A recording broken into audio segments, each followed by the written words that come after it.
ஜமுனா பேசு பேசு பேசு. சம்பந்தி, உங்களுக்கு யார் சொன்னது? யாரோ சொன்னாங்க. அது எதுக்கு உங்களுக்கு? நான் கேட்டதுக்கு மட்டும் பதில் சொல்லுங்க. உங்க பொண்ணுக்கு அலர்ஜி பிரச்சனை இருக்கா? அவளுக்கு ரொம்ப சின்ன வயசுல அந்த மாதிரி இருந்துச்சு. ஆனா இத்தனை வருஷத்துல வந்ததே இல்லையா? இப்பதான் திடீர்னு வந்துச்சு. ஆனா டாக்டர் பார்த்ததும் உடனே சரியா போயிடுச்சு. எதுவா இருந்தாலும் நீங்க எங்க கிட்ட சொல்லிருக்கணுமா இல்லையா?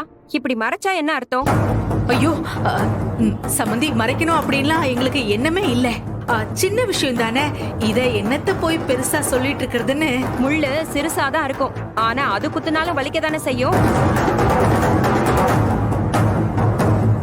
இது மட்டும் தான் மறைச்சிருக்கீங்களா இல்ல இன்னும் வேற ஏதாவது மறைச்சிருக்கீங்களா? ஐயோ, ஏங்க அப்படி ஏதாவது மறைச்சு வச்சிருந்தா சொல்லிடுங்க. ஐயோ இல்ல சம்பந்தி, அப்படி இல்ல. நாங்க எதையும் மறைக்கவும் இல்ல, இனிமே எதையும் மறைக்கவும் மாட்டோம். இந்த ஒரு தடவை மட்டும் கொஞ்சம் மன்னிச்சிருங்க சம்பந்தி. ஐயோ சித்தி, போன் எங்கிட்ட கொடுங்க. இரு, பேசிட்டு இருக்கேன்ல. கொடுங்க. இந்திராணி, நீங்க எதுவும் தப்பா எடுத்துக்க கூடாது. சித்தி ஏதோ ஆதங்கத்துல அப்படி பேசிட்டாங்க. பரவாயில்லங்க. உங்ககிட்ட சொல்லாம விட்டது ஏன் தப்பு தானே? இது சாதாரண பிரச்சனை தானே தெரியுது. ஆனா இதனால நாளைக்கு அவங்க 2 பேரோட லைஃப்லயும் எந்த பிரச்சனையும் வந்துடக்கூடாதுல்ல. அதான் ஒரு கிளாரிபிகேஷனுக்காக தான் இத பத்தி கேட்டோம். சரி, நீங்க கல்யாண வேலையை பாருங்க, அப்புறமா நான் கால் பண்றேன். சரிங்க.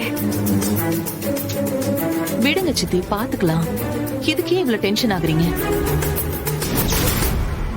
ஜமுனா, எப்படி இந்த விஷயம் அவங்களுக்கு தெரிஞ்சிருக்கும்? தெரியல செல்லம்மா.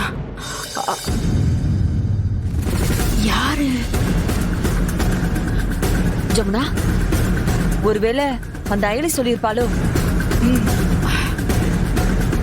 செல்லம்மா, நீ சரியா சொன்ன. அன்னைக்கு அங்க பார்த்தோம்ல, அவளாதான் இருக்கும். ஏ அயலி, எங்க அவ? இதோ வர.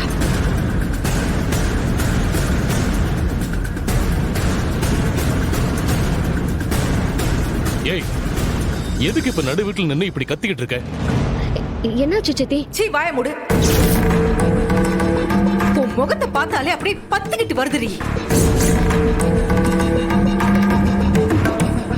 ஏய், எதுக்கு எப்ப பாரு தேவையில்லாம அவளை போய் சத்தம் போட்டுட்டு இருக்க? என்ன நடந்துச்சு அத சொல்லு. முதல்ல இவ என்ன நினைச்சிட்டு இருக்கான்னு அதை கேளுங்க. நான் என்ன பண்ண சித்தி? பண்றதெல்லாம் பண்ணிட்டு இப்ப எதுவுமே தெரியாத மாதிரி நடிக்கிறியா?